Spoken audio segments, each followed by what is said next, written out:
The stagecoach driver dumped her in the mud and disappeared into the storm. Eleanor Hart stood there, soaking wet, staring at a stranger's ranch, a man with a rifle and eyes as cold as the rain. She was supposed to be at the Thornton estate. She had signed a contract. She had traveled 2,000 miles for this job as a governess to 3 wealthy children. But when Luke Calder looked at her and said, "You don't want to work for James Thornton. That man destroys everyone who gets close to him," she should have listened. Instead, she walked through those iron gates and discovered children who lived like prisoners, a house full of locked doors and terrifying secrets, and a powerful man who would do anything to keep her silent. Now Eleanor has 2 choices: obey and survive, or fight back and risk everything. Sometimes the wrong road leads you exactly where you need to be. And real courage isn't about being fearless. It's about standing up even when you're shaking in your boots. The value. This story reminds us that one person's bravery can bring down even the most powerful enemy, and that love often finds us in the most unexpected places. If this story speaks to you, leave a comment below. Don't forget to like, share, and subscribe so you never miss another powerful story. Now let's begin. The storm had been brewing for hours. Through the coach window, Eleanor watched the sky turn from a pretty gold to an ugly, bruised purple. The driver, Cassidy, a sour man who smelled like old tobacco, had only grumbled about the sorry state of the roads. She knew better than to ask questions. She'd learned quick that men out here didn't take kindly to city women with their fancy clothes and leather-bound books. The rain started soft, then it came down in sheets, a real gully washer. "We're stopping!" Cassidy hollered over the racket. The coach slid sideways, and he yanked on the brake. "Road's washing out. There's a ranch up ahead. We'll wait out the storm there." Before she could argue, before she could say a word about her promised arrival date, the door was open.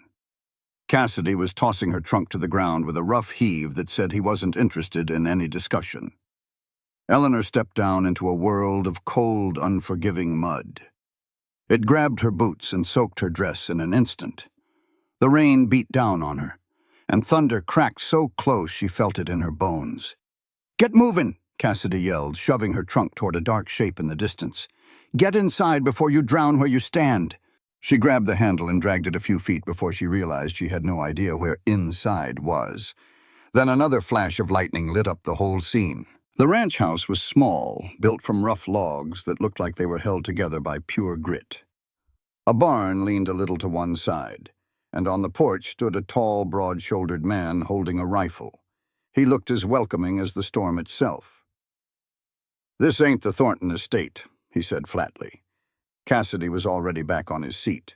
"Roads are out. She stays here till it clears." "Like hell she does," the man shot back. "Argue with the weather, Calder," Cassidy yelled as he cracked the reins. The coach disappeared, leaving Eleanor standing in a stranger's yard with a heavy trunk and a man who looked like he was carved from stone. For a long moment, they just stood there in the downpour. "Get on the porch," he finally said. It was not a question. Eleanor pulled at her trunk, but it was stuck fast in the mud. The man let out a sound that was half sigh, half curse. He set his rifle down, walked off the porch, and lifted the trunk like it weighed nothing. He hauled it onto the porch and turned back to her. "You comin'? Or you aim to grow roots out there?" Eleanor lifted her chin and marched up the steps. Up close, he looked to be in his mid-30s, with lines around his eyes from staring into the sun. His face was unshaven and hard, but his gray eyes weren't mean, just cautious. "Name's Luke Calder," he said, opening the door. "This here's Red Hollow Ranch. You're not supposed to be here." "Eleanor Hart," she said, dripping all over his floor. "I am well aware." The inside was one big room, plain and simple. A fireplace, a table with 2 chairs, and some shelves with tin plates. Everything was clean but sparse, built to survive, not to entertain. Luke went to the fireplace and added a couple of logs. "Stagecoach had no business leaving you." He said the road was washed out. It is, Luke agreed. But Thornton's is only another 8 miles. He could have made it. Eleanor turned. You know Mr. Thornton? A dark look crossed his face, gone as quick as it came.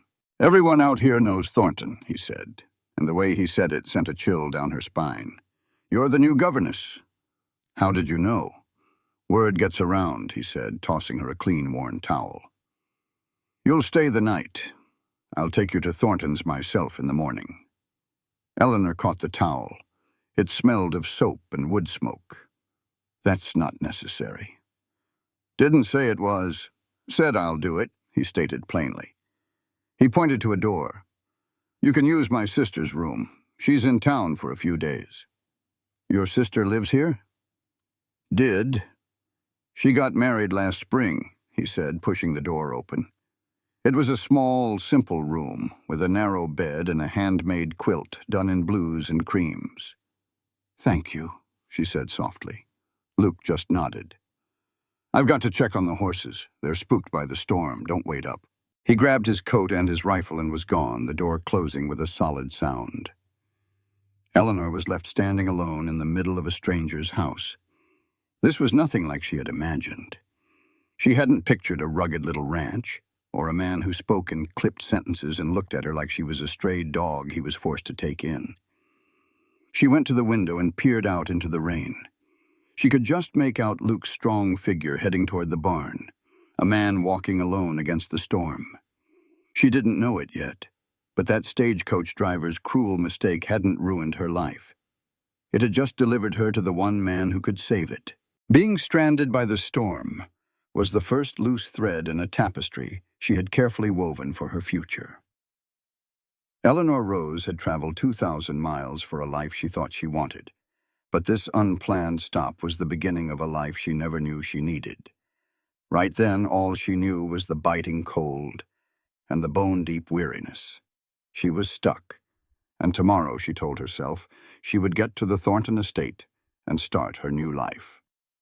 But the storm had other plans. Twice she woke up in the night. The first time, thunder cracked so loud it sounded like the heavens were splitting apart. The second time, the silence was so heavy it felt wrong. In the dim light of dawn, the rain had settled into a miserable drizzle. Dressed in her wrinkled, still damp traveling suit, Eleanor braided her hair with stiff, cold fingers. Outside, the world was a sea of mud. When she walked out of the bedroom, Luke Calder was already at the table with coffee, bacon, and some hard-looking homemade bread. He didn't even look up, he just nodded toward the stove. Help yourself. She poured black coffee into a tin cup and sat down across from him. The quiet between them wasn't friendly, but it wasn't mean either. It was just two strangers forced to share the same air. Finally, Luke shoved his plate back. The road is a mess, he said. It will not be clear enough to travel until this afternoon. A stone dropped in Eleanor's stomach. I am expected at the Thornton estate. Thornton knows it stormed. He will wait. Luke stood up and took his plate to a wash basin. You can make yourself useful while you're here. The bluntness of it should have angered her. Instead, Eleanor put her cup down. What needs to be done? That is when Luke really looked at her for the first time. His eyes were the color of a cloudy sky. Do you know anything about chickens? I have read about them. His mouth twitched, almost a smile, but not quite. Reading will not help much. Come on. The chickens were in a coop by the barn, and they were a whole lot louder than she expected. Luke handed her a basket. Get the eggs. Watch out for the red hen. She is mean. How mean? She drew blood last week. Eleanor just stared at him. You cannot be serious. Do I look like I'm joking? He did not. He looked like a man who had forgotten how to joke. Eleanor clutched the basket, pulled her skirt up out of the mud, and walked toward the coop feeling like a fool. And that red hen was waiting, bigger than the others, with pure trouble in her eyes. When Eleanor reached for an egg, the hen squawked and lunged. Eleanor stumbled back, catching herself on the coop wall. From behind her, she heard that sound from Luke again. Not a laugh, but close. You have to be firm with her, he called out. She is a chicken, not a board meeting. Eleanor turned to give him a piece of her mind, but he was already walking toward the barn, moving with a purpose that said he had no time for useless chatter. She turned back to the hen. "Listen here," she said softly. "I do not want to be here any more than you want me here. But I need those eggs, and you need to not become supper. So let us have an understanding." The hen just tilted its head. Slowly, Eleanor reached in and grabbed an egg. The hen just watched. She took another, then another. When she walked out with a basket of 12 eggs, she felt a ridiculous surge of pride. Back in the house, Luke was washing his hands. He glanced at the basket. "Did she get you?" "We negotiated." This time, the almost smile actually reached his eyes. The day fell into a strange rhythm. Luke did not baby her or waste words. He showed her how to muck out a stall once, then left her to it. When she struggled with a heavy water bucket, he did not help. He just said, "2 trips is smarter than a busted back," and kept on walking. By noon, Eleanor's back ached and her hands were raw. She had never felt so capable in her entire life. They ate lunch in silence. "The road might be clear by evening," Luke said, looking out the window. "I will hitch the wagon and take you to Thornton's before it gets dark." Eleanor looked at the heavy gray clouds. "You do not have to do that. We have been over this." "I know," but just then the sound of fast hoofbeats cut her off. Luke's body went rigid, his hand reaching for the rifle leaning against the wall. A young boy on a wild-eyed horse galloped up the muddy road. Luke was out the door in a flash, and Eleanor followed. The boy nearly tumbled from the saddle. "Luke, it is Sarah! What happened?" Luke's voice was a command, not a question. "The baby is coming early. The dock is stuck across the river. The bridge is out, and she is all alone." Luke was already moving toward the barn. "How far along is she?" "I do not know. She sent me for help an hour ago." Eleanor stepped forward. "I will come with you." Both men turned and stared at her. "You know anything about birthing babies?" Luke asked. His tone was not mean, just straight to the point. "I have read about it, but I know—" Eleanor cut herself off, meeting his gaze.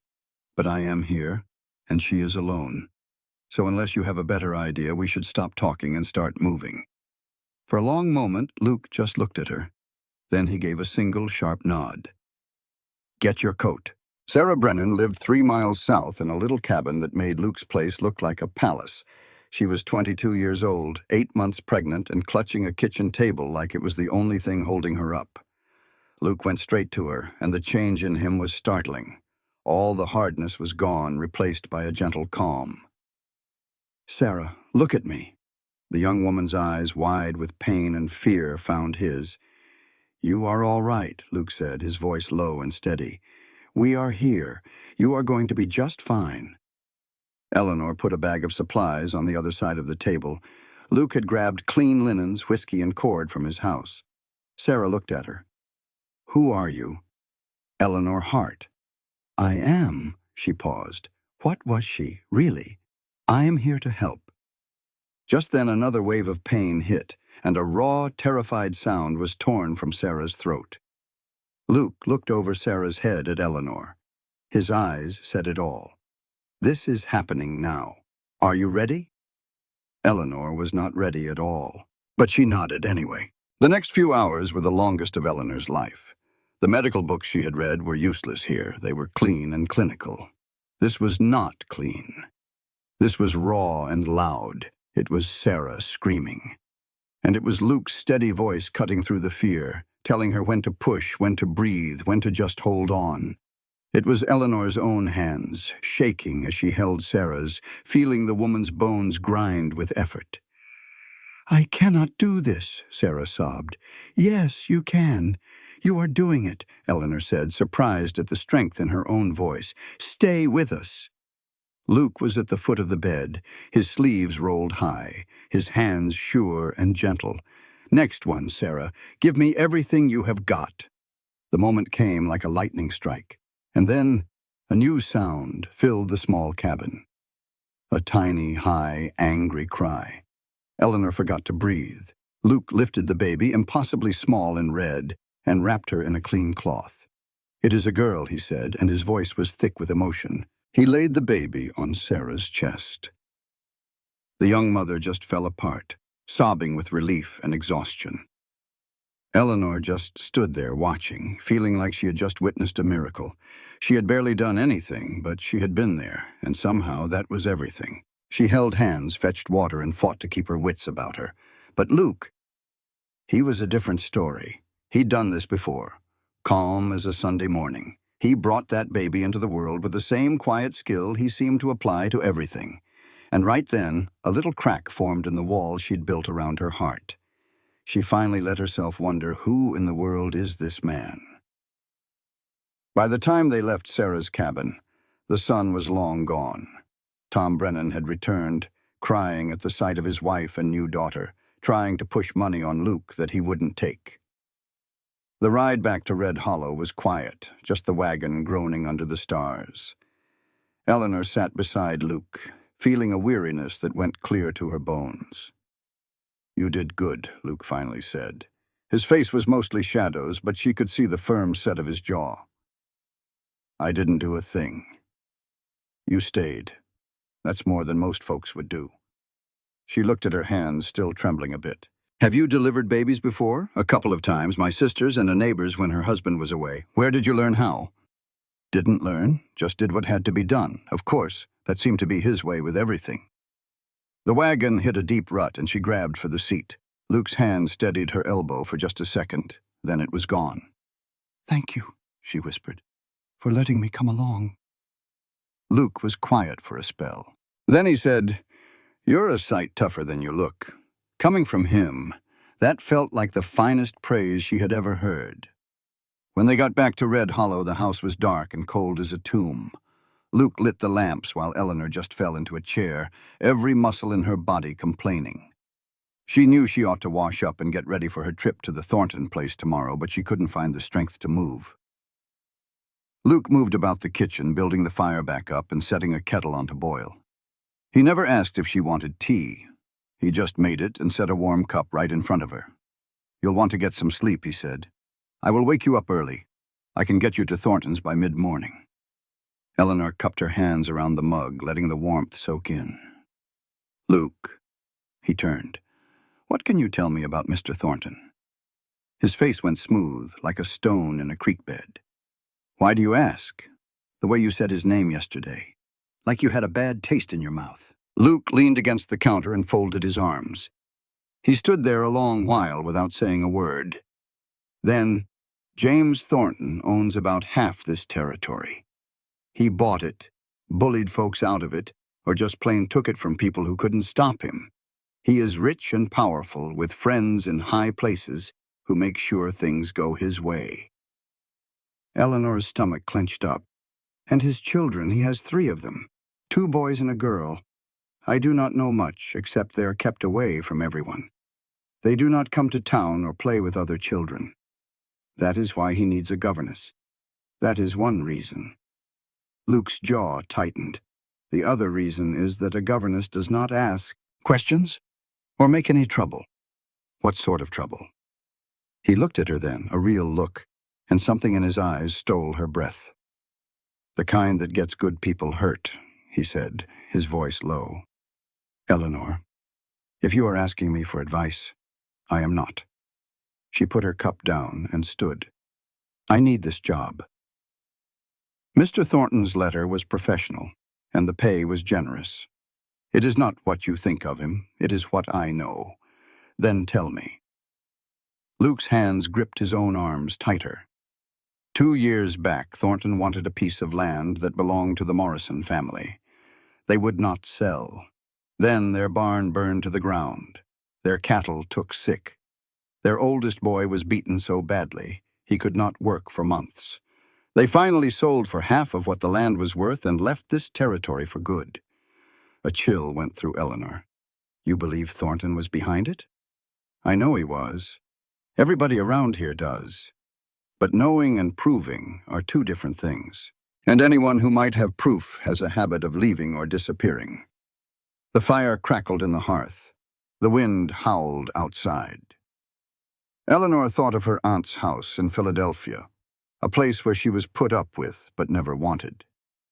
She thought of the advertisement, the letter with Thornton's seal, and the promise of a life she could call her own. I have to try, she said.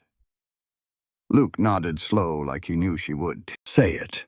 And like it disappointed him all the same. Then I will take you tomorrow.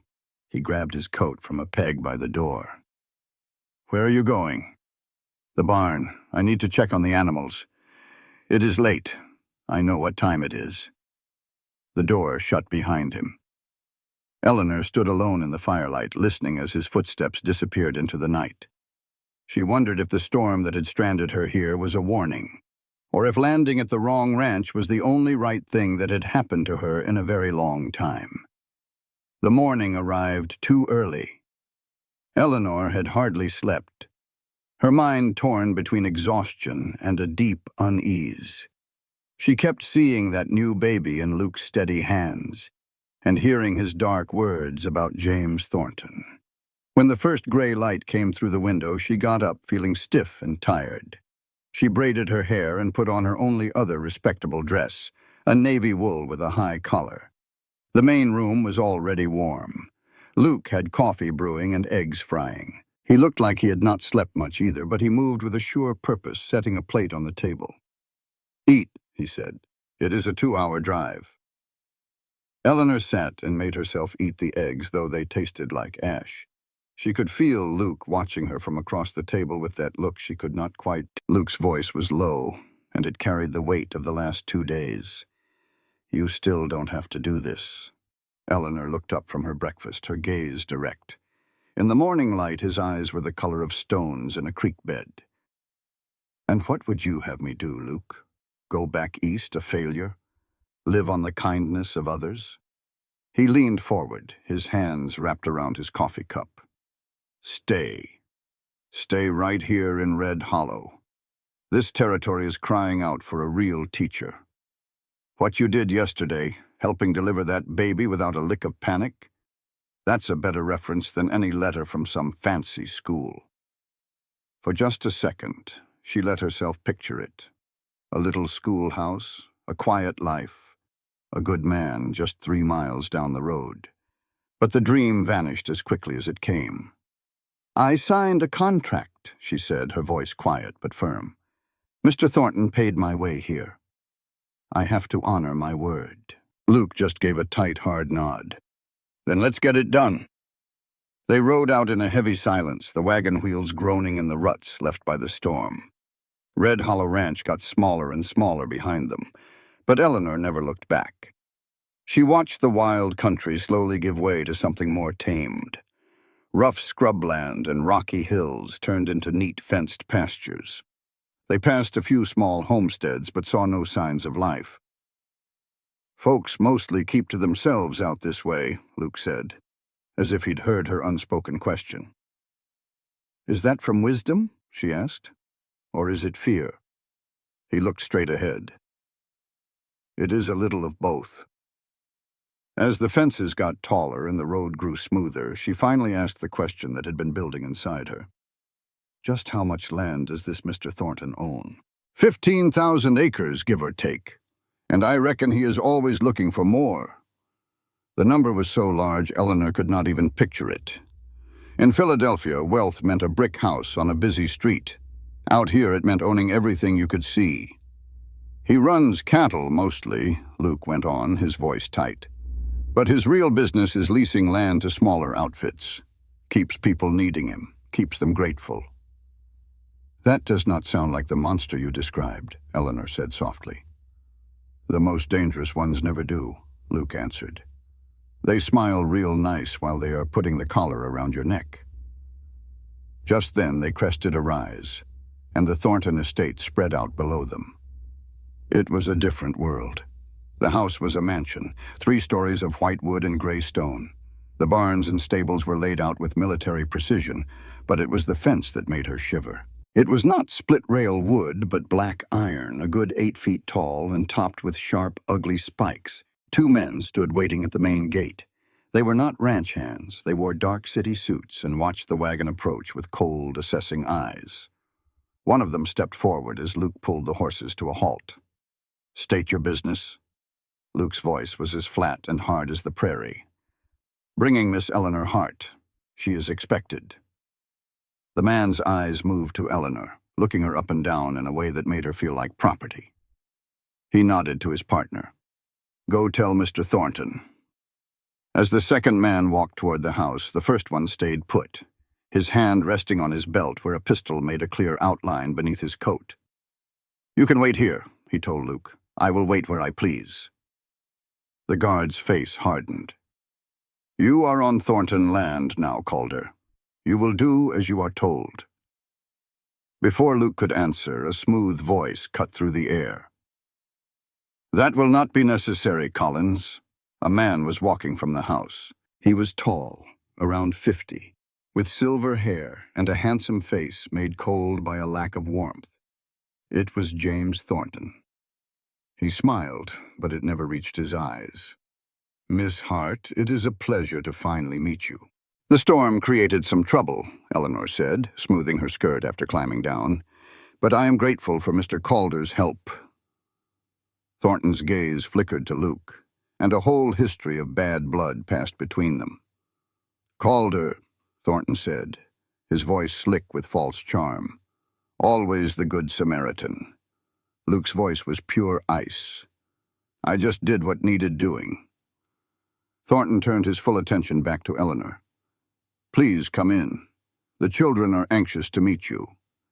He motioned for his man to get her trunk. Eleanor took one last look at Luke. He sat on the wagon seat, his expression unreadable. Their eyes met, and in that one look, she felt the weight of his warnings and the reality of her choice. "Thank you," she said, her voice barely a whisper, "for everything." Luke gave a single sharp nod. Then he turned the wagon and drove away, swallowed up by the enormous sky. Eleanor lifted her chin and walked through the iron gates. The inside of the house was even more stunning than the outside, with floors so polished they looked like dark water. "I imagine this is a little different from Mr. Calder's accommodations," Thornton said with that same chilly smile. "It is very beautiful," Eleanor managed to say. "My late wife had an eye for quality. I make it a point to maintain her standards. We value structure and order here, Miss Hart." He led her up a grand staircase. The second-floor hallway was long and lined with identical closed doors. It was unnervingly silent. There were no sounds of children, no laughter, no running feet. Her room was on the third floor down a narrower hall. He opened a door. "I trust you will find this comfortable." It was more than comfortable. There was a fine bed with a quilt, a dresser, and a porcelain washbasin. But when Eleanor looked out the window, all she could see were the perfectly tended gardens, beautiful and enclosed, like a cage made of flowers. Beyond them, the mountains. It was also a beautiful cage. She could not say exactly why that thought came to her. The room was lovely, the furniture fine, but the window was set too high to see the ground, and the lock was on the outside of her door, not the inside. It made her feel trapped. "The children eat breakfast at 7 o'clock, Thornton was saying. "Lessons start at 8 o'clock and go until noon, with a short break at 10 o'clock. Afternoons are for music and drawing. Supper is at 6 o'clock, and the children go to bed at 8. Eleanor turned from the window. "And their names? Thomas is 12, Margaret is 9, and Catherine is 6. Thornton's face showed nothing. "They are well-behaved children, Miss Hart. Obedient. I expect you will keep them that way." Something cold traced its way down Eleanor's spine. "Of course. May I meet them?" "Tomorrow. They are busy this afternoon." He walked to the door. "Collins will bring up your trunk. Your supper will be brought to your room tonight. I assumed you would want time to settle in." He was gone before she could say another word, the door clicking shut. She stood in that beautiful room listening to his footsteps fade away. And she knew with a terrible certainty that Luke had been right. This was not an opportunity. This was something else entirely. Eleanor did not see the children that day, or that night, or even the next morning. Collins brought her trunk, but left it inside the door without a word. A young, frightened-looking maid brought her a supper tray of overcooked chicken and vegetables. Eleanor ate, watching the dark settle over the estate. She slept badly and woke before dawn to put on her plainest gray dress like a suit of armor. At 7 o'clock, she went to the second floor. She could hear sounds from behind the door Thornton had shown her. She knocked. After a moment of silence, a small voice said, "Come in." The room was unnaturally still.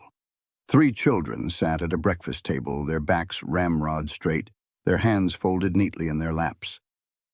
A boy with eyes that looked far too old for his face, and 2 thin girls, one fair and one dark. They watched her with no curiosity at all, only a deep-down weariness. "Good morning," Eleanor said softly. "I am Miss Hart, your new governess." The boy, Thomas, gave a small nod. "Father told us you were starting today."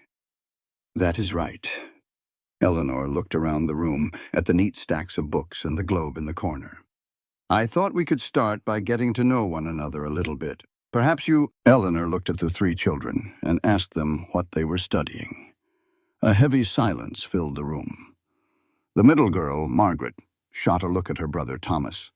He glanced toward the door, then back at Eleanor. He said, real careful, "We study what Father tells us to study." A chill went through Eleanor right then. "Of course," she said gently, "but I want to know what you like. What makes you happy to learn?" Nothing but more silence. Then Catherine, the little one, whispered, "I like stories." Margaret's hand shot out and grabbed her sister's wrist. "It is all right, Kathy," Eleanor said quickly. "I like stories too. Maybe we can read one together later." Thomas stood up so fast his chair scraped the floor. "We should start our lessons. Father does not like us to waste time." He was only 12 years old, but he sounded like a grown man, a scared grown man. That just about broke Eleanor's heart. "All right," she said softly. "Let us begin." The morning dragged on, heavy and airless. The children knew their lessons by heart, reciting facts and figures with a cold, mechanical perfection. But there was not a spark of joy in it, not one bit of wonder. They answered her like little soldiers reporting to a commander. And any time Eleanor tried to ask a question that required some imagination, they just shut down tight. By noon, Eleanor's head was pounding. "That is enough for now," she said, closing the arithmetic book. "Let us take a break. How about we go outside?" "We do not go outside during lessons," Thomas said flat out. "It is recess. That is Father's rule." Eleanor looked at the 3 of them, at their tense little shoulders and worried faces, and she made up her mind. "Well, I am making a new rule. Fresh air is good for the mind. Come on now." She stood up and walked to the door. When she turned back, they had not moved an inch. They just stared at her, their eyes wide with what looked like pure terror. "He will be angry," Margaret whispered. "He will be angry at me, not you," Eleanor promised. "Just for 10 minutes. Thomas just shook his head. "You do not understand. Father does not—" The door swung open. James Thornton stood there, that pleasant smile still fixed on his face. "Miss Hart, could I have a word with you?" Eleanor felt her stomach turn to ice, but she kept her voice even. "Of course." She followed him into the hall, and the door clicked shut behind them.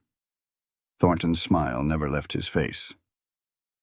"It seems the children thought you were planning on taking them outside." "Yes, I thought a little fresh air. The schedule I gave you was perfectly clear. Lessons are until noon. The children were working so hard I just thought a short break." "Miss Hart." His voice was still quiet, but it had an edge as sharp as a brand-new knife. "I hired you to follow my instructions, not to make up your own. Do you understand me?" A hot blush crept up Eleanor's neck. "I understand that children need more than just memorizing facts. What children need is discipline and obedience." He stepped closer, crowding her space. "I chose you because I was told you understood the value of order. Was I wrong?" Every part of her wanted to apologize and smooth things over. Instead, she lifted her chin. You were not wrong, but order does not have to be cruel. Thornton's smile vanished. For a second, she saw something cold and hard in his eyes, a powerful hunger for control. Then the smile was back, but it was colder than before. I expect you to follow my instructions to the letter from now on. He walked away without another word. Eleanor stood there in the hall, her heart pounding, and knew she had just made a powerful enemy. That night, she did not just sit by the window. She packed her small bag. She remembered Luke's offer of a job at a real school in town, a place for children who needed a kind hand. Before dawn, she was gone, leaving a simple note of resignation. She found Luke, and together they built that school. It was not long before folks in town started hearing whispers about the Thornton children, how they never played, how they looked like little ghosts. One day, the doctor had to be called out to the Thornton ranch. Little Catherine had collapsed from sheer exhaustion. That was the last straw. The doctor, a good friend of Luke's, told the town sheriff what he saw. It turned out Mr. Thornton was not just a strict father. He was a tyrant who was mishandling the children's inheritance from their mother. The law stepped in, and James Thornton lost everything. The children were sent to live with a kindly aunt in town. And the first thing she did was enroll all three of them in Miss Hart's new school, where they finally learned that stories were not something to be afraid of, but something to be loved. She thought about this contract she had signed, a legal chain tying her to this place. She remembered the money Thornton spent to bring her out here. Then she pictured Thomas's haunted eyes, and Catherine's soft whisper about loving stories. Downstairs, a door slammed shut. Angry male voices flared up like a brush fire, then suddenly went silent. Eleanor leaned her head against the cold window pane and finally admitted the truth. Coming here had been a powerful, terrible mistake. The next 3 days were just the same tune played on a different fiddle. Eleanor taught the lessons Thornton laid out, and the children did their work perfectly. She tried her best to connect with them, offering a small smile or a gentle question. But they were closed off, like a house with all the shutters nailed down. At night she heard noises, a distant door closing, footsteps where no one ought to be. Once she heard crying that stopped so quick she thought she must have dreamed it. She only saw Thornton from afar, a shadow moving through his own home, always calm, always in control. He never once asked how the children were doing. He never asked if she needed anything. The message was loud and clear. She was not a person to him. She was a tool. And a tool that stopped working was a tool that got replaced. On the fourth morning, Eleanor woke to the sound of men talking below her window. She looked down and saw Thornton with 4 men she'd never seen before. They were rough-looking fellas carrying guns, and they sure weren't ranch hands. They were looking over some maps pointing up toward the mountains. She couldn't hear what they were saying, but she saw Thornton point to a spot on the map. Then one of the men said something that made Thornton laugh. It was a cold, satisfied sound that made Eleanor's skin crawl. She pulled back from the window, but not before Thornton's eyes flickered up and met hers. For just a second, they locked gazes. He smiled. Eleanor dropped the curtain and sat on her bed, her heart pounding like a drum. She understood it all in a flash. Whatever was going on here was much bigger than strict lessons and scared children, and she was trapped right in the middle of it all. Things finally came to a head on the 5th day. Eleanor was trying to teach a history lesson when Catherine put her hand up. "Miss Hart, can I ask you something?" It was the first time one of the children had spoken up on their own. "Of course, Catherine." "The book says folks came out west for opportunity. What's that mean?" Eleanor put down the chalk, thankful for the chance. "It means they were looking for a chance to build a better life," she explained. "A place of their own, the freedom to make their own way." "Did they find it?" Catherine's eyes were big and serious. "Some did and some didn't. It was a hard life." "Is that why you came west? For opportunity?" The whole room fell silent. Eleanor looked at the children watching her. Thomas was tense, Margaret was wary, but Catherine just looked curious. Eleanor made a choice. Yes, she said, telling the plain truth. I came because I needed a job and I wanted to stand on my own 2 feet. I thought I could do some good here. And can you? Thomas asked in a quiet voice. Eleanor looked right at him. I don't know yet. The door swung open. Thornton walked in, and the light went out of the children's faces. Miss Hart, a word. It was not a request. In the hall, he got straight to the point. You are talking about your personal life with my children. They asked me a question. I answered it. Honesty is not your job, he said, crossing his arms. You are here to teach them facts, not to share your feelings. They're children, Mr. Thornton, not machines. They are my children, and you are forgetting your place. His voice got low and dangerous. I have been patient with you, Miss Hart, but my patience is wearing thin. A hot anger flared up inside her. Then maybe you should find a teacher who is happy to treat children like furniture. The words were out before she could stop them. Thornton got very still. Be careful, he said softly. You signed a paper. Breaking it will cost you more money than you have. And I will make sure you never teach another child again. The anger washed away, leaving a cold, hard truth. She was trapped. I understand, she managed to say. Good. He was leaving for town the next day, and would be gone for 2 days. He expected things to run smoothly while he was away, from everyone. Then he turned and walked off. Eleanor stood there, feeling the walls press in. Luke was right, she thought. The man who drove the wagon was right about everything. That night, Eleanor came up with a plan. It was a wild, foolish idea, but she couldn't stay. She couldn't keep teaching children who were more like prisoners than pupils.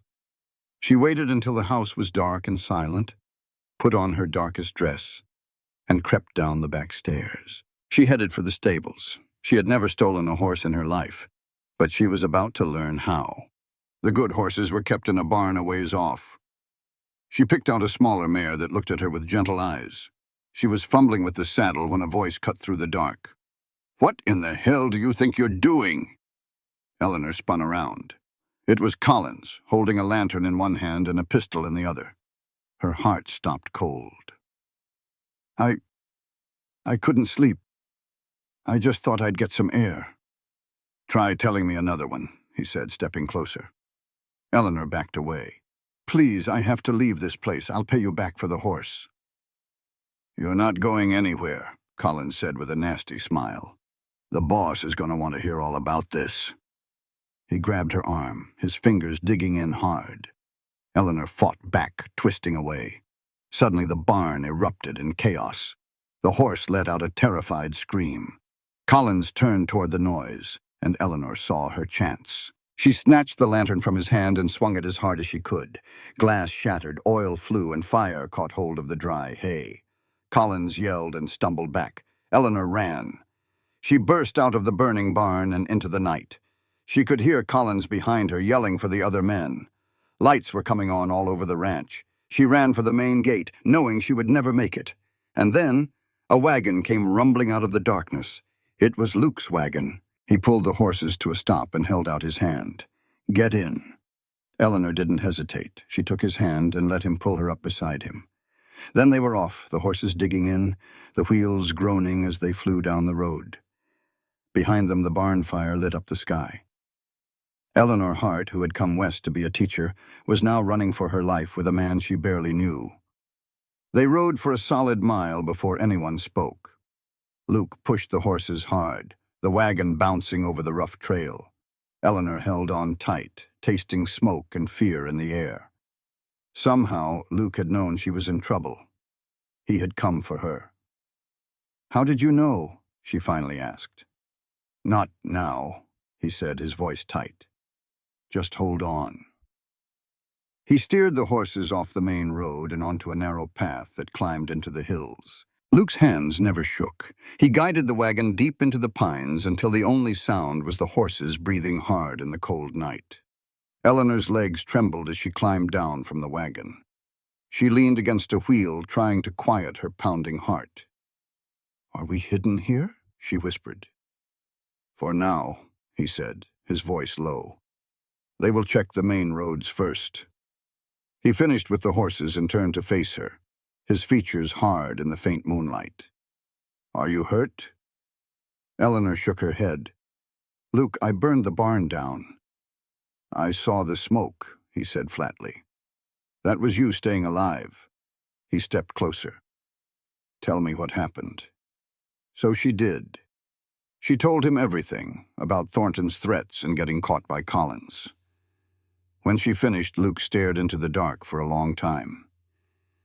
I should have taken you to town that first day. This is on me. I knew what kind of man Thornton was, Luke said, turning back to her. I have heard stories for years. A governess never stays for more than a few weeks. A stable boy even vanished after he asked too many questions. But talk is not proof, and Thornton has the law in his pocket. Eleanor felt a chill that had nothing to do with the night air. What does he want with those children? Control, same as everything else. Luke started unhitching the team. We cannot stay here. They will start searching these hills soon. We need to go where they will not think to look. Where is that? An old mining camp. It is rough living, but it is hidden. Can you handle a hard ride? Eleanor thought of the children locked away in that house. I can handle whatever it takes. They left the wagon behind and rode hard into the high country. Eleanor was not much of a rider, and the trail was barely there. Her whole body ached by the time the sun came up, but she did not say a word. Dawn found them in a narrow canyon with a creek running through it. When Luke helped her down from the horse, her legs almost gave out. We will rest a bit, he said, handing her a canteen and some dried meat. She made herself eat and drink. How much longer? She asked. Another 6 or 7 hours, he reckoned, sitting down beside her. Depends on if the pass is clear. You did well back there, he said in a quiet voice. I panicked and set a fire.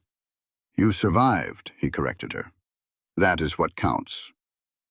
She looked at him in the early morning light. Why did you come for me? Luke was silent for a moment. Sarah Brennan mentioned seeing Thornton's carriage heading for Helena a couple of days ago. It just did not sit right with me. I got a bad feeling, thinking of you all alone in that house. His voice grew rough. I saw Collins grab you. I should have been faster. But you came, Eleanor said softly. You saved me. That is enough. Their eyes met for a long moment before he finally looked away. Get some rest. It is a long way to camp. The camp was a collection of ruined shacks in a box canyon, but one stone supply shed was still standing. It will keep us dry, Luke said, helping her from the horse. Eleanor looked at the mess of rotten wood and rusted metal all around them. I came here to be a governess, she said with a shaky laugh. Now I am an outlaw hiding in an abandoned mine. Luke did not smile. You are an outlaw, he said, pulling supplies from his horse. Arson and horse theft. Thornton could see you hang for this. Her laugh vanished. That is not very helpful. It is the truth, he replied, his voice flat. Thornton was not about to call the sheriff on this one. He could not without telling the whole world why his governess felt the need to burn down his barn just to escape.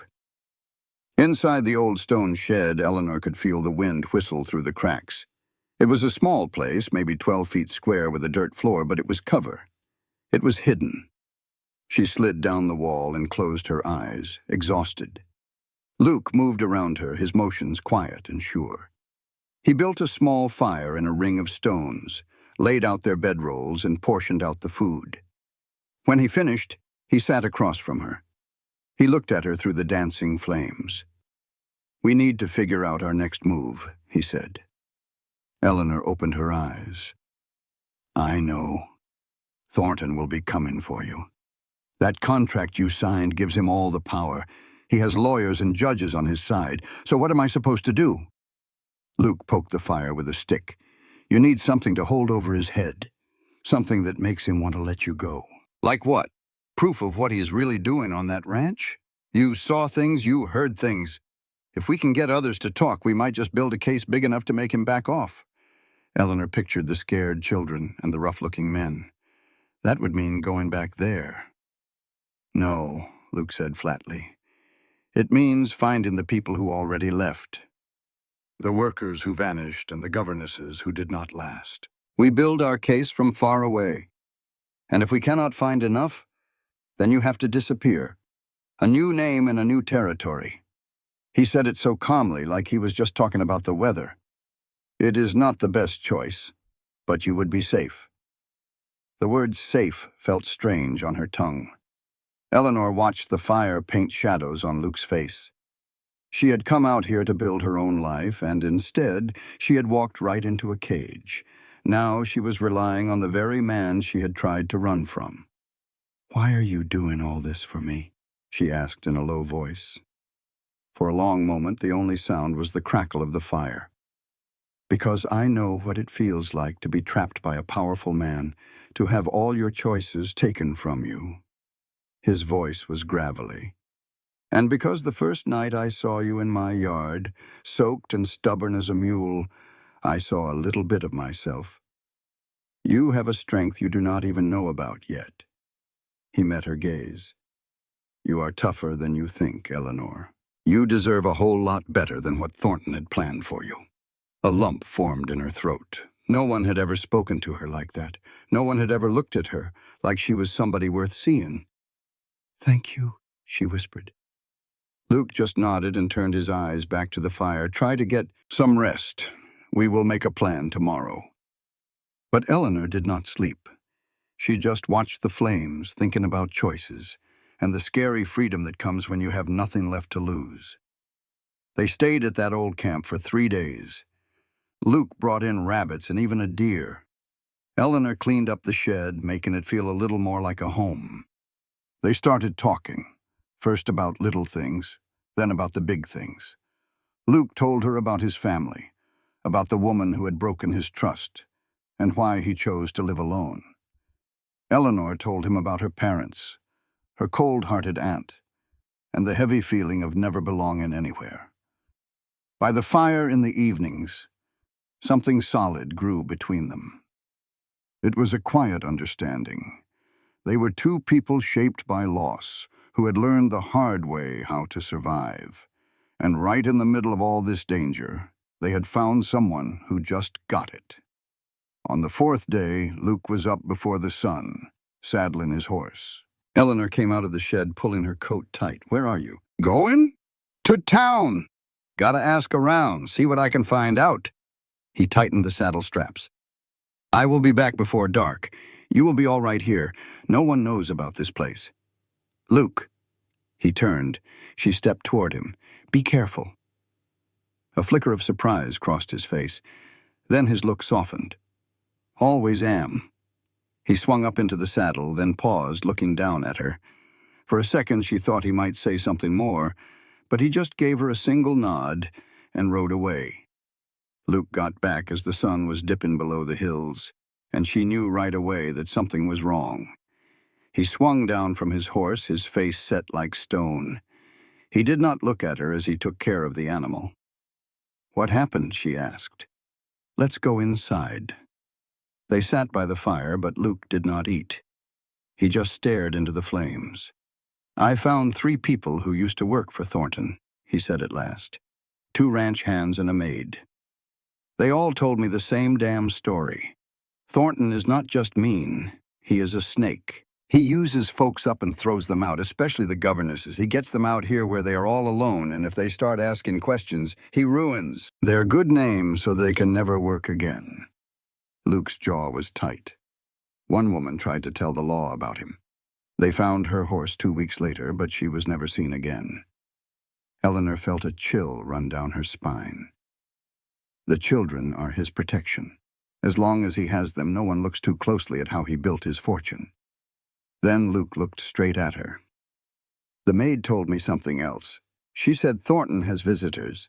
Important men, politicians. And after they leave, crooked land deals get signed and people who cause problems just disappear. You think he's blackmailing them? I think he owns half the powerful men in this territory, and anyone who gets in his way is removed. The fire popped and hissed. So we cannot fight him, Eleanor said. Not in the courts he controls. Luke leaned in closer. But there might be another way. What way? The territorial governor is coming through next month on an inspection tour.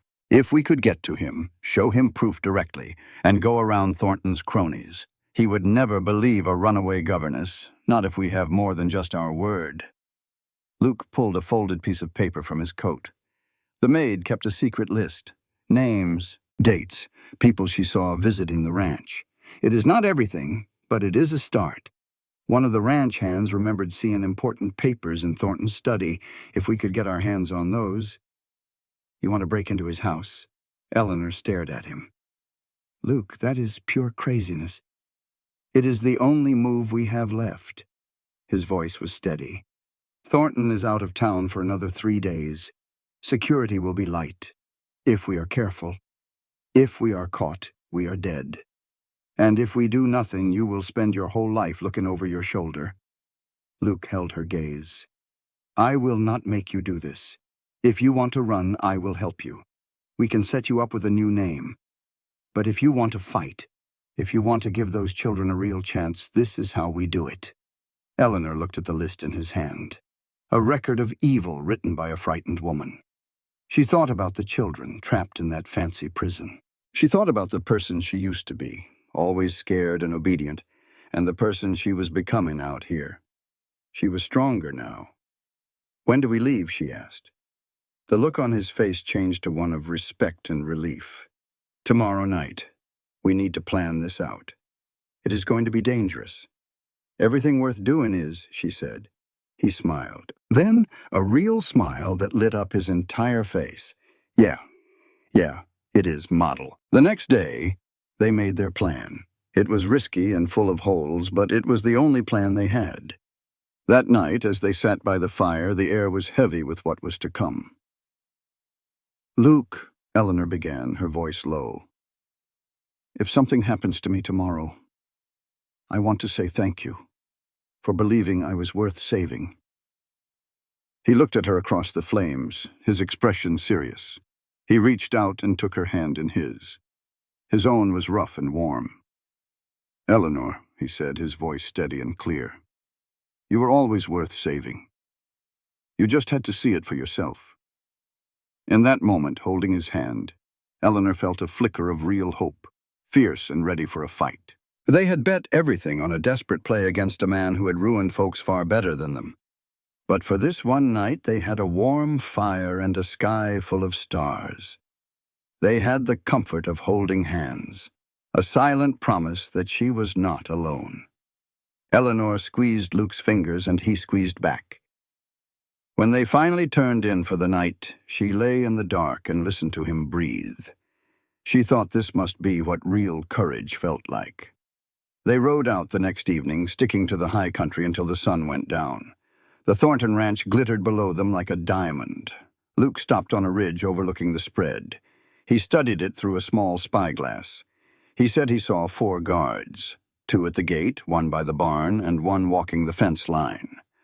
Eleanor told him the study was on the 1st floor in the east wing. She said she could get the window open. Luke pointed to a grove of cottonwood trees. He told her to wait there with the horses. He said if he was not back in an hour, she should ride for the territorial marshal.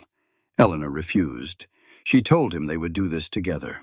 She said this mess was her fault. She was not about to hide in the trees while he risked his neck for her. Luke looked torn between frustration and something that looked a lot like pride. He told her she did not know how to break into a house. She told him to teach her fast. For a long moment, they just looked at each other. Finally, Luke swore under his breath. He agreed, but he told her to follow his lead with no arguments. Get in, find the papers, and get out. She understood completely. He was already moving down the ridge, and Eleanor followed with her heart pounding in her chest. They hid the horses and crept toward the main house on foot. They stayed low, using the shadows of the garden for cover. The fence was high, but Luke found a spot hidden by bushes. He helped Eleanor over and then climbed it himself. They crouched behind a hedge and listened. They heard the guards talking up front. A dog barked somewhere far off. Luke pointed toward the east wing. and they moved like ghosts until they reached the study window. It was locked. Luke pulled out a thin piece of metal. After a few long seconds, there was a soft click, and the window slid open.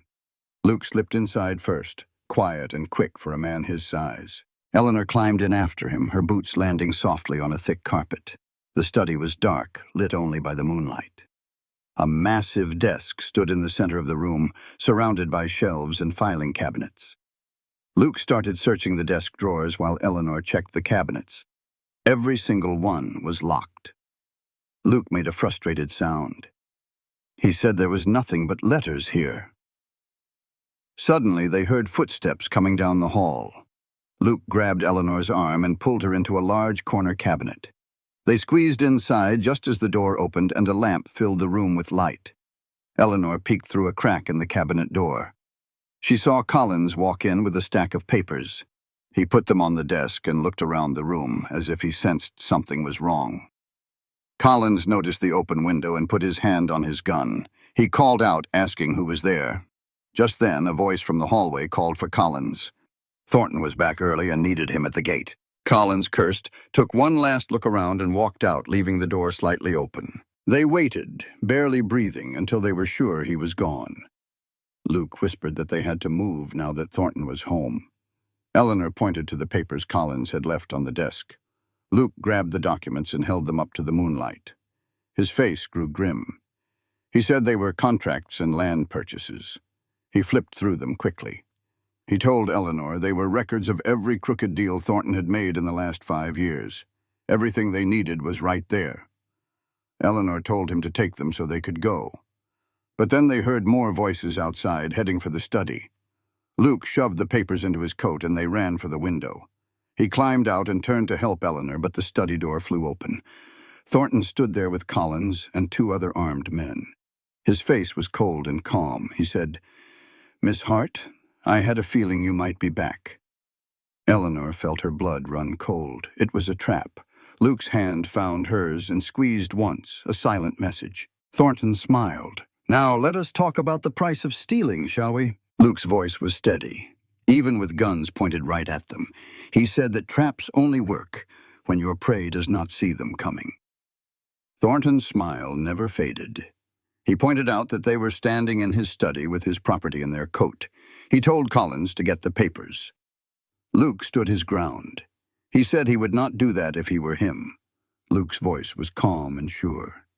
He said those papers were just copies. He told Thornton the originals were already with the territorial marshal, along with signed statements from his former workers. Eleanor knew it was a bluff, but Luke said it with so much confidence that even she almost believed him. Thornton's eyes narrowed. He accused Luke of lying. Luke just tilted his head and asked if he was sure enough to bet his whole life on it. He explained that shooting them now would make him a murderer in front of witnesses, and those contracts would become evidence in a trial.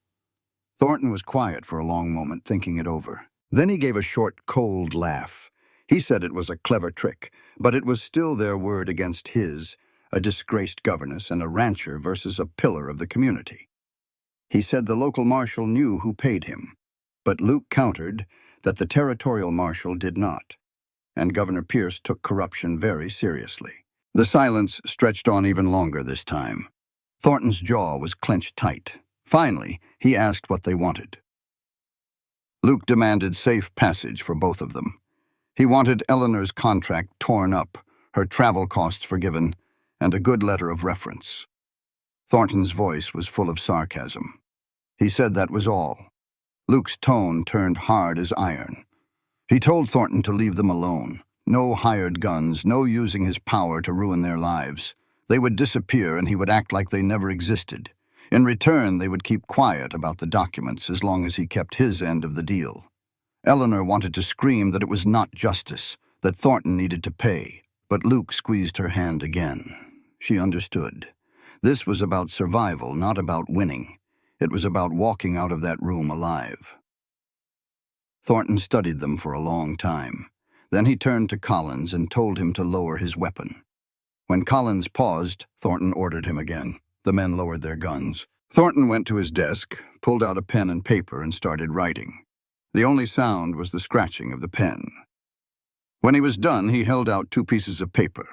One was a release from Eleanor's contract, the other was a letter. Thornton laid a letter on the desk. "This satisfies your demands," he said. "Now, give me the contracts." Luke didn't budge. "How do we know you won't just come after us?" "You don't," Thornton said. "But you know that if you disappear, those copies will show up somewhere. We're at a standstill, Calder." Luke pulled the papers from his coat. "Eleanor takes her release. She walks out of here first. Once she's clear of the house, I'll give you these." "No," Eleanor said, her voice sharp. Both men looked at her. "We leave together, or we don't leave at all." "Eleanor," Luke started. But she looked right at Thornton. "You want these papers back? Then we both walk out of this room, right now. You can have one man at the door to see us off the property, but that's it. Otherwise, Luke burns these contracts right here." Thornton looked at her for a long moment. Then a real smile touched his lips, though it held no warmth. "You've got some grit, Miss Hart. It's a shame you wasted it on teaching," he nodded to Collins. "See them to the gate, and be polite about it." Luke handed over the documents. Thornton checked them, then gave Collins a final nod. Collins, looking none too happy, held the door. Luke and Eleanor walked out, their hands clasped together, and they did not look back. Proof of his dirty dealings. They moved through the mansion, past all the fancy rooms and a portrait of his dead wife, his supposed reason for all the excess. On the second floor, 3 children were asleep, caught in their father's web. Eleanor's heart hurt for them, but she pushed onward. Collins walked them right out the front door and down to the main gate. The guards just stared, their eyes like cold steel. At the fence, Collins finally stopped. "Your horses are down in the Cottonwood Grove. Y'all have 10 minutes to get 'em and be off Thornton land. After that, this deal is off." Luke just gave a single nod. He and Eleanor took off, running hard for the trees, not saying a word. Once they reached the horses, Luke untied them with shaky hands. Eleanor climbed into her saddle, trembling from the fear that was just now hitting her. They rode like the devil was on their heels, not stopping until the estate was miles behind them. When they finally pulled over, Luke leaned on his knees, just trying to catch his breath. Eleanor slid down from her horse, her own legs feeling like jelly. "Luke, that was way too close." His voice was hoarse. "We barely made it." He stood up straight, his face pale in the moonlight. "Eleanor, if I had misread him, if he'd called our bluff—" "But you didn't," she said, stepping toward him. "We are out. We are free." Luke let out a harsh laugh. "Free with nothing but the clothes on our backs and his word not to hunt us down. And his word ain't worth a damn." That's when Eleanor kissed him. She didn't think. She just did it. She stepped right up, grabbed his coat, and pressed her lips to his. For a heartbeat, Luke was still as a stone. Then his arms wrapped around her, pulling her in, and he was kissing her back with a fire she'd never known. His hands tangled in her coat and her hair, holding on like she was about to vanish. She melted against him, feeling the strength and warmth that was all Luke, tasting relief and a sliver of hope. When they finally pulled apart, breathing hard, he rested his forehead on hers. "Eleanor, don't." She grabbed his shoulders. "Don't you dare tell me that was a mistake. I am tired of men telling me what I can and cannot do." "I was gonna say," Luke's voice was rough, "I've wanted to do that since I saw you yelling at that chicken." Eleanor was so surprised she laughed. "The red hen?" "You were standing knee-deep in mud, arguing with a bird," he said, pulling back to see her face. "And I thought, now, there's a woman who doesn't know how to quit." "I wanted to quit plenty of times," she admitted, "but I just couldn't do it." "Good," Luke said, his thumb brushing her cheek. "Because I need you not to quit on me now." "What are you talking about?" Luke shook his head, the relief of their escape already turning to dust. "Thornton has those papers. We gave him all the cards, and his promise ain't worth a thing. He'll just wait till he thinks we're comfortable, then he'll come for us." Cold reality settled in. Eleanor hugged herself tight. So, what are we supposed to do now?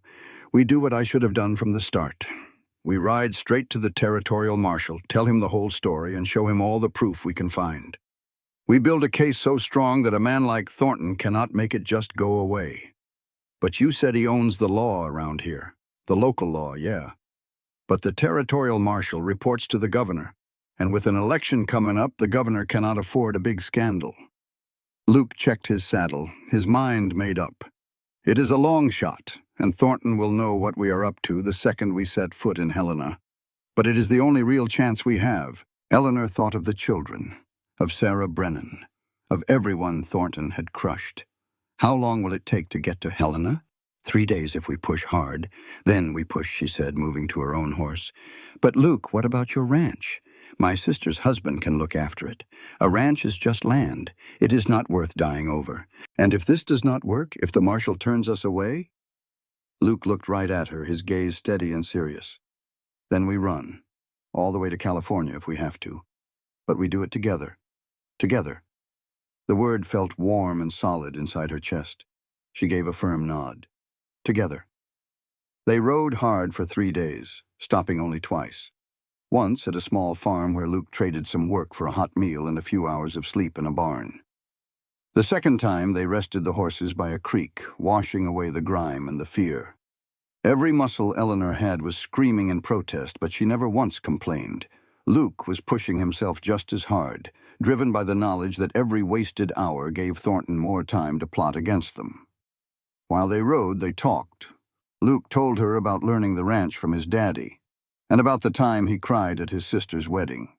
Eleanor told him about the books she loved and the secret meetings she attended for women's right to vote. And with each story, they started to see the real person behind the stranger that this crisis had thrown them together with. On the third morning, Helena appeared below them in the valley. It was a proper city with brick buildings and a grand Capitol building that stood above everything else. Luke reined in his horse on the ridge.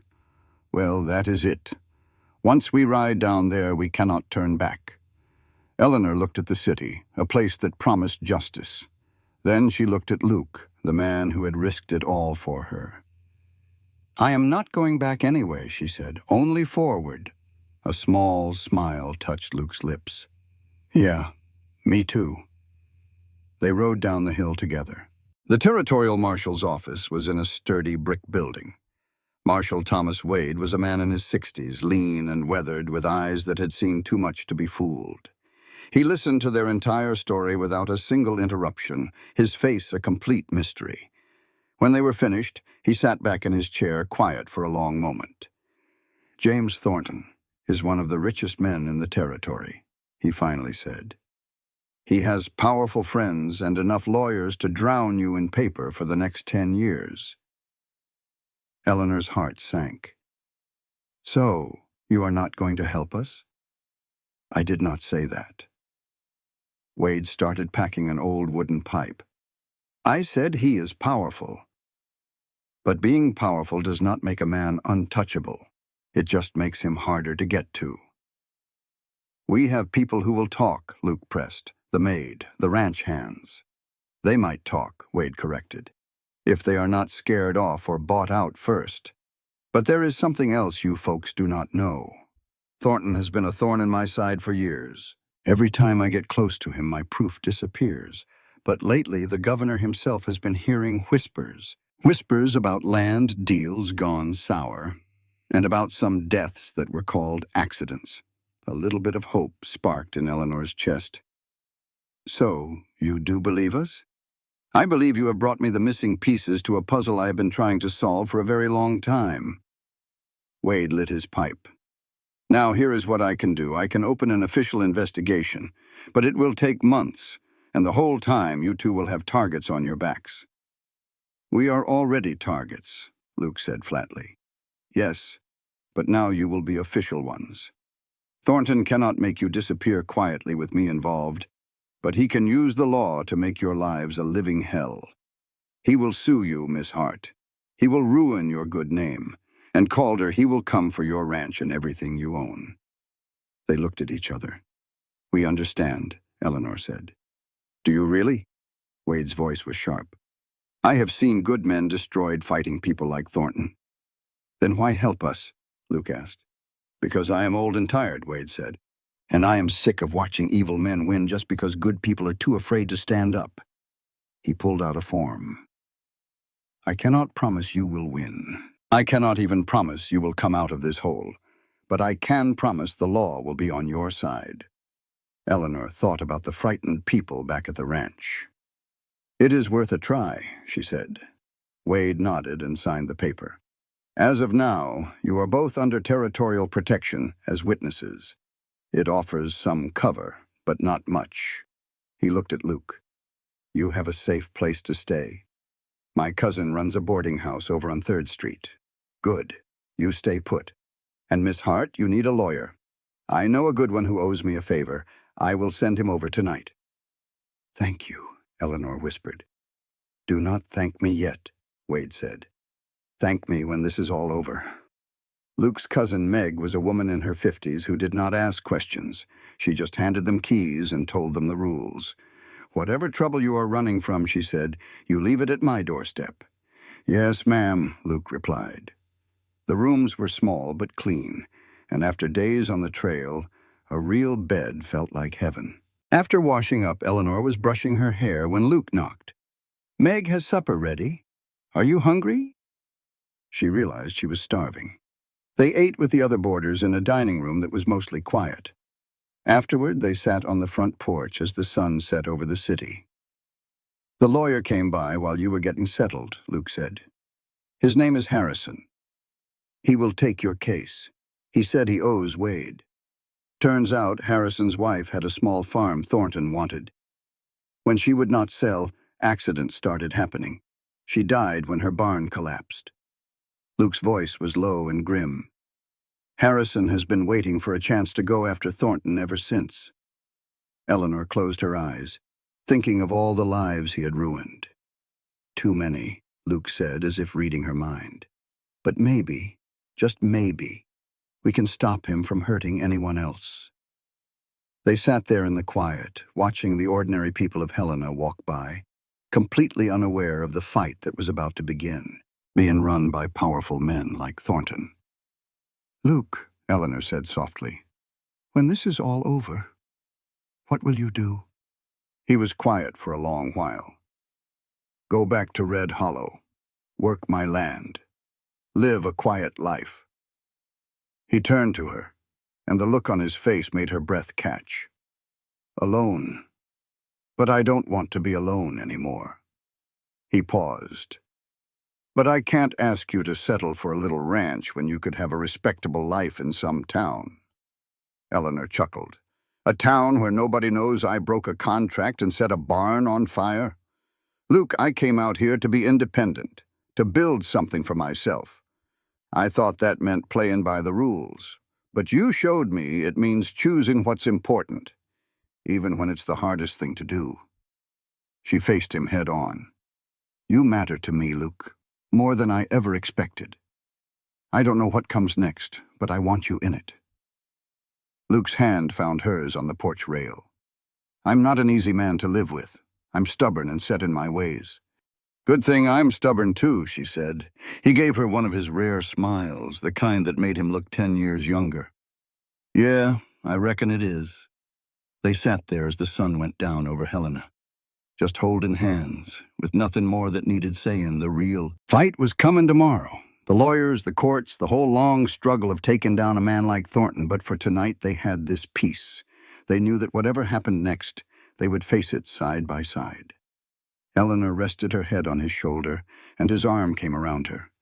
She thought about how sometimes the wrong road takes you to the right place, about finding a strength you never knew you had because someone else saw it in you first. And she thought about the freedom that comes from standing up for what's right, even when the whole world is telling you to sit down and shut up. Thank you, she whispered. For what? Luke's arm tightened around her. For seeing me. For believing I was worth all this trouble. Eleanor Hart, he said, his voice low. You were never trouble. You were always worth it. She closed her eyes, feeling the truth of his words sink deep into her soul. For the first time in a long time, Eleanor felt chosen.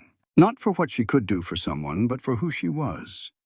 The woman who argued with chickens and stood up to powerful men, even with her hands shaking. She'd come west looking for a chance and found something better.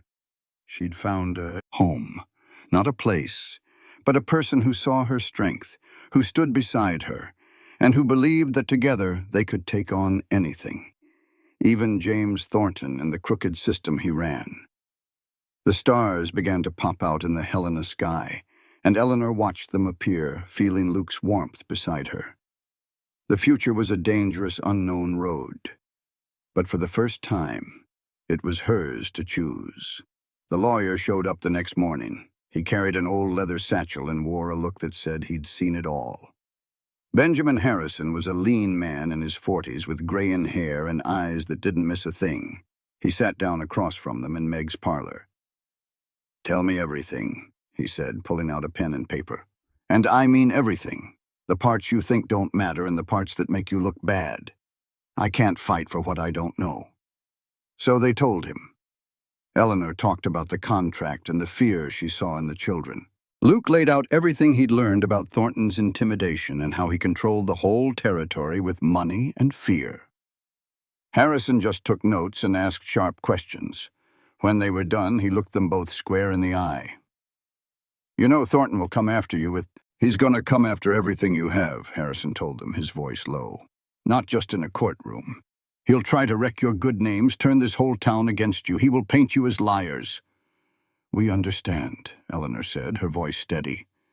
"And you're still willing to see this through?" Luke's hand found Eleanor's. "We are." Harrison gave a slow nod. "All right, then. Here's what we're up against. The contract lawsuit is simple. Thornton will claim you cost him a fortune and try to take everything you own." He looked at Eleanor. "Miss Hart, do you have anything of value?" "Just the clothes on my back." "Good. He can't take what you don't have." Harrison turned to Luke. "Your ranch?" "It's mine, free and clear. My daddy left it to me." "Then Thornton will slap a lien on it. We can fight it, but it'll tie up your land for months." Harrison glanced at his notes. "The bigger problem is the criminal investigation. Marshal Wade is opening the case tomorrow. That means Thornton will know we're coming for him. He'll start shredding papers and leaning on witnesses." Eleanor felt a cold knot form in her stomach. "Can he stop it?" "He can try, but Wade is smart. He's been keeping tabs on Thornton for years, just waiting for the right chance. The real question is if we can build a strong enough case before Thornton manages to shut it all down. We need solid proof and folks willing to testify," Harrison continued. "The children," Eleanor said suddenly. Both men turned to look at her. "Thomas is 12. He's old enough to tell a jury what he's seen his father do." "A child on the stand against his own daddy," Harrison said, his tone gentle but firm. "Eleanor, no judge would permit it, and even if they did, it would destroy that boy. Staying in that house is what's destroying him." Eleanor's voice trembled with passion. "All of them. They aren't his children. They're his hostages." "And we are doing something about it," Luke interrupted quietly. "We're going to get justice the right way, through the law. We are not going to traumatize those kids more than they already have been." Eleanor wanted to argue, but the look in Luke's steady eyes told her he was right. This was going to be a slow, hard fight. There were no shortcuts. "What do you need from us?" she finally asked. Harrison pulled out a list. "I need written statements from both of you, detailing everything you saw. Names, dates, any papers you can remember. And I need your patience. This is going to take a long while." "How long?" Luke asked. "Months, maybe more. This is a war of attrition, and the man with the deeper pockets usually wins." "Usually," Luke said, "but not always." A small, real smile touched Harrison's lips. "No, not always. Sometimes being stubborn and telling the truth is enough." The weeks that followed fell into a strange routine. Eleanor spent her mornings writing down every horrible detail of her time at Thornton's estate. The work was painful, forcing her to relive the fear. In the afternoon, she helped around the boarding house, the simple, honest work of cooking and cleaning, bringing her a surprising sense of peace. Luke split his time between Helena, where he helped Harrison find witnesses, and the long 3-day ride back to his ranch in Red Hollow. He was a man who needed open spaces, and the city made him restless. But each time he returned to Helena, Eleanor saw the tightness leave his shoulders the moment their eyes met. He was checking to make sure she was still there, and still safe. They started taking walks in the evenings, talking about anything and everything except the case. He told her about his ranch, the way the sun lit up the mountains in the morning, and his plans to add on to the house one day. Eleanor talked about her dream of building a school, a place for children who truly wanted to learn. They were building a future with words, hoping the present would let them have it. The careful distance they had kept between them began to disappear. Luke's hand would find hers as they walked. She would lean her head on his shoulder as they sat on the porch. 6 weeks after they came to Helena, Luke kissed her. The first real snow of the season had started to fall, blanketing the city in a soft quiet. Eleanor had been talking about her parents when her voice suddenly broke. Luke simply pulled her close. She turned in his arms, looked up, and saw her own feelings mirrored in his eyes. When his lips met hers, it was nothing like the desperate kiss they'd shared after their escape. This was slow and deep, filled with promise instead of fear. When they pulled apart, Luke rested his forehead against hers. "Eleanor," he said, his voice quiet. "When this is over, you should know. I'm planning on a future that has you in it, if you want that too." "I want that," she whispered. "I've wanted it since you taught me about chickens and didn't make fun of me for being terrible at it." He smiled against her hair. "You weren't terrible. That old red hen is just a tyrant." The break in their case came from a place they never expected. Marshal Wade showed up at the boarding house one cold December morning. "I've got a witness," he said, getting straight to the point. "One of Thornton's guards, a fellow named Cooper. He's willing to talk about what he saw over the last 2 years. Eleanor's heart nearly jumped out of her chest. "What did he see?" "Enough," Wade said, flipping open his notebook. "He saw Thornton running illegal card games, bribing officials, and using his men to run homesteaders off their land. The best part is Cooper kept a journal, dates, names, dollar amounts. It's detailed, and it's damning." Luke leaned forward. "Why is he coming to us now?" "Thornton fired him last month over a pay dispute. Now Cooper's broke, mad, and wants revenge." Wade's face was unreadable. "His motives aren't pure, but his evidence is solid. With his journal and your statements, we have enough to file formal charges." Eleanor felt a wave of relief so strong it made her dizzy. "Harrison is filing the papers with the court tomorrow," Wade said. "Once he does, there's no going back. Thornton will know we have real proof, and he'll come at you with everything he has." He looked at them both. "You need to be ready." "Let him try," Luke said quietly. Wade nodded. "One more thing. The governor's office has taken an interest. If we prove Thornton was bribing our officials, this becomes a political scandal. They'll want it handled quickly and quietly, which is good for us." After Wade left, Eleanor and Luke sat in the quiet parlor. "It's really happening," she finally said. Luke took her hand. "Yeah, and I'm terrified." "Me too." "What if it's not enough? What if Thornton's lawyers tear Cooper apart on the stand?" "Eleanor," Luke's voice was firm but kind, "we can't control what might happen. We can only control what we do. And we are doing what's right for those kids and for everyone else Thornton has hurt. That has to be enough. Everything he has." Eleanor nodded, her stomach in knots. That night, she barely got a wink of sleep. When she finally drifted off, she dreamed of the Thornton house, of children crying for help down endless hallways. Luke's soft knock woke her up. "It's done," he said. "Harrison filed the charges. The court issued a warrant for Thornton's arrest." The trial started 3 weeks later. The courtroom was packed to the gills with spectators and newspapermen from as far as San Francisco. Eleanor sat up front with Luke and Harrison, trying to keep her hands steady. James Thornton walked in, flanked by three slick lawyers in expensive suits. He looked as calm and sure of himself as ever. When his eyes found Eleanor, he actually smiled. It was the smile of a man who was certain he was going to walk away clean.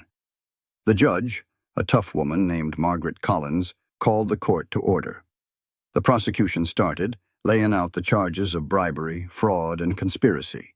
Harrison spoke with a quiet power, painting a clear picture of Thornton's crimes. Then Thornton's lawyer stood up, ready to paint a picture of a misunderstood businessman. It was a downright injustice watching a powerful man like Thornton try to ruin good people with a pack of lies.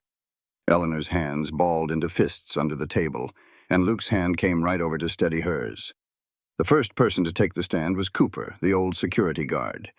He looked nervous as a cat in a room full of rocking chairs, but his voice was firm. For 2 solid hours, he laid it all out. He told him about the backroom deals with politicians and the envelopes of cash he delivered for Thornton. He even spoke on the threats he heard Thornton make to folks who wouldn't sell their land. Thornton's lawyers went after him hard, trying to make him out to be a liar and a fool.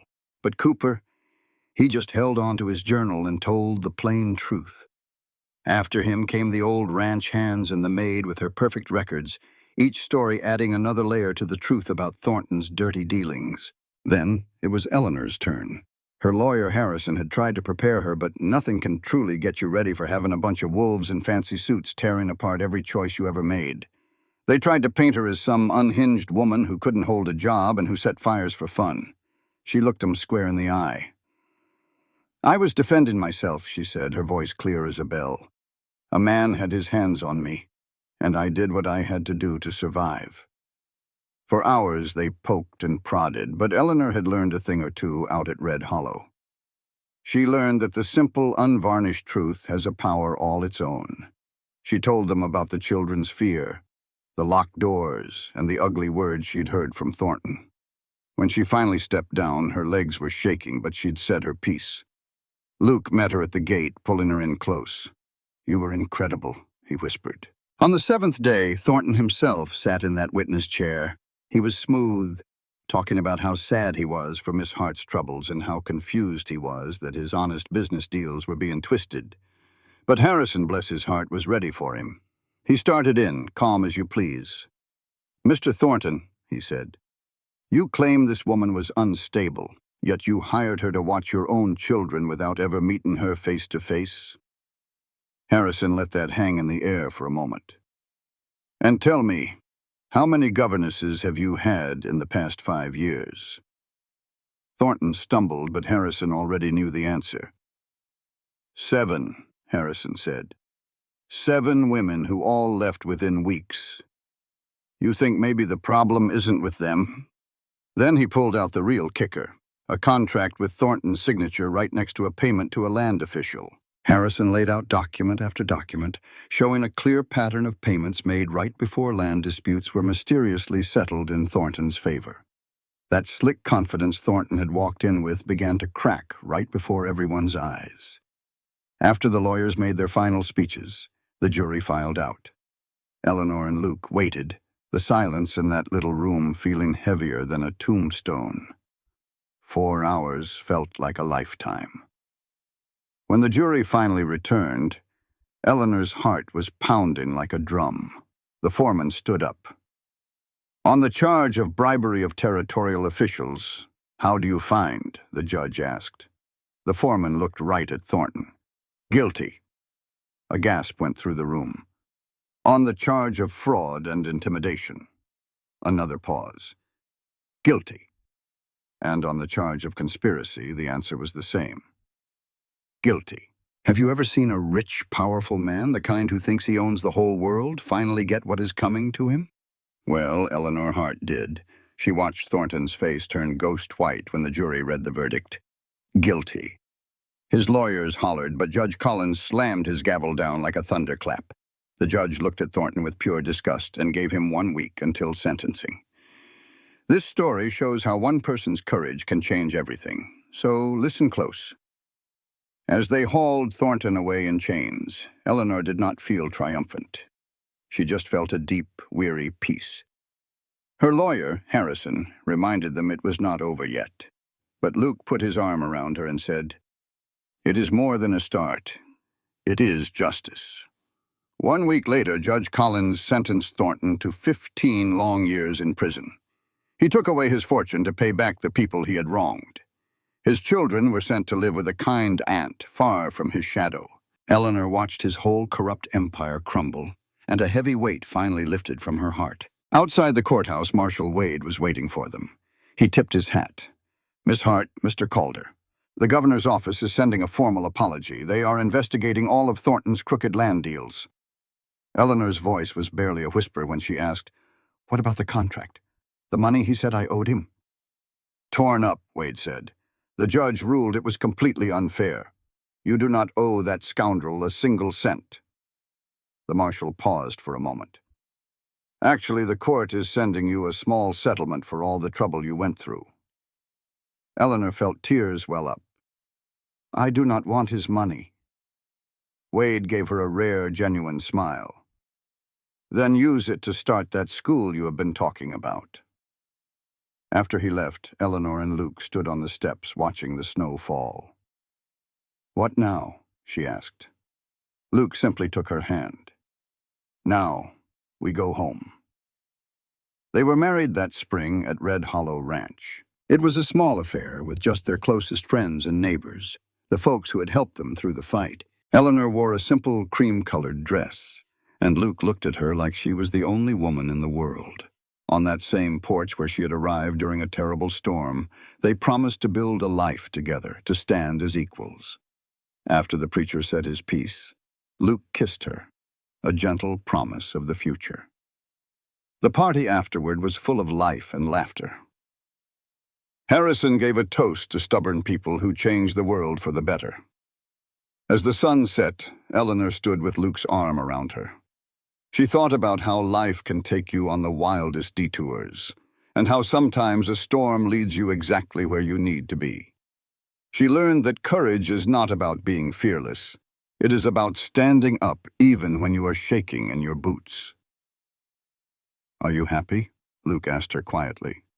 She leaned against him, looking at the home they were building from scratch, with nothing but grit and love. "More than you know," she answered. 5 years down the road, the Red Hollow School opened its doors. It was just one big room, but it was filled with light and hope. 23 students from ages 6 to 14 showed up that first day. These were the children of ranchers and miners who had never had a proper school before. Eleanor stood before their eager faces. "Good morning," she said with a warm smile. "My name is Mrs. Calder. I'm here to teach you that learning is about asking questions and making mistakes, not just following rules." A little girl in the front row shot her hand up. "Are we really allowed to ask questions?" Eleanor's smile widened. "Here, you are required to." That afternoon, Luke found her tidying up the empty classroom. "How was the first day?" he asked. "Chaotic, wonderful, and absolutely terrifying," she said. "Perfect," he replied, pulling her into a hug. "I am so proud of you, Eleanor. I built the room, but you are building their futures." Eleanor looked at the simple schoolhouse they had created together. She thought about the scared young woman who had traveled west, desperate for a new start. She had stumbled onto the wrong ranch on the worst possible night, but in doing so, she had found everything she had ever been searching for. She learned that strength is about being afraid but doing the right thing anyway. It is about choosing truth, courage, and love, no matter the cost. "Come on," Luke said, taking her hand. "Dinner is ready." They walked out into the golden evening light, toward the ranch house that was now their home. They had built this life from a mistake and a storm, all because they chose to stand together. Eleanor realized that sometimes the wrong road is the one that takes you exactly where you belong. Sometimes getting lost is the only real way to be found. And Eleanor Calder, who came west for a job, had found her true purpose.